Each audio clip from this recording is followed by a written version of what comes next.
Komið þið sæl og velkomin í þáttinn, Í þessum þætti ætlum við að fjalla hreima á öllum tungumálum. Hvernig maður að segja velkomin í þáttinn? Ég er 15 ára!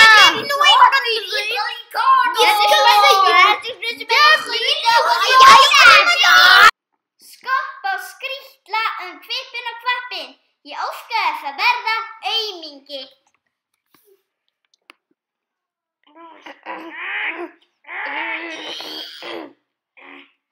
Góðan dag, kæru aumingjar, og verið velkomin í aumingjaþáttinn okkar. Já, það má nú sannarlega segja það, því við skrýtla erum í smá veseni.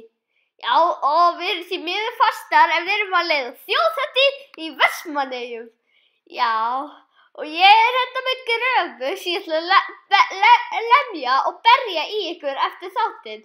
Vei, ok, nú ætlum við... Ég ætla að grafa, ég ætla svona að skrifa og svona, já komið, ok, svona að grafa. Já, hún er svona að lemja.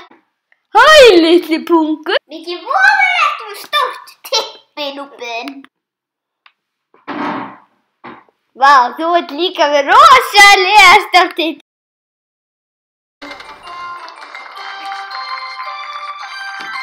Harmsögur og samskipting. Misskilningur. Hvernig verður misskilningur til?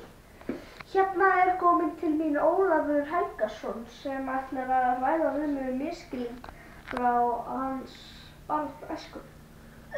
Já, en reyndar það gerðist að mamma mín sagði mér að lesa bækur en ég misskildi það út af því að hún sagði þetta svo óskýrt og bróðir minn misskildi það líka fyrir því ég þarf að lesa margar bækur. Þess vegna uppgötvuðu ég og bróðir minn leik þar sem við skrifuðum með orð og sögur á bækurnar okkar og skiptum við bækur og við erum í þeim í það einn dag og svo lesum við þær þegar við búið. Já, takk fyrir þetta. Hefurðu einhverja hugmynd hver er leynigestur hjá okkur í kvöld? Er það ég? Það